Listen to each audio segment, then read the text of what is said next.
Mheshimiwa mkuu wa mkoa, ongea na wasaidizi wako hao, wasitumie ubabe kwenye mali za watu, wasitumie ubabe kwenye haki za watu.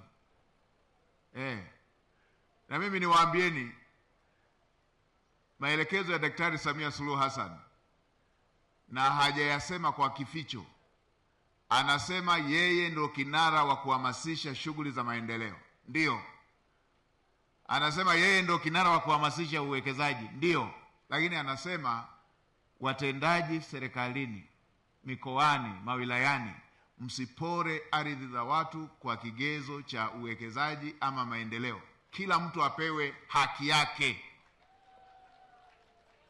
Na mimi kama msimamizi wa shughuli za serikali, nadhani naibu waziri TAMISEMI, muongee na waziri, andikeni barua inayoelekeza hivyo.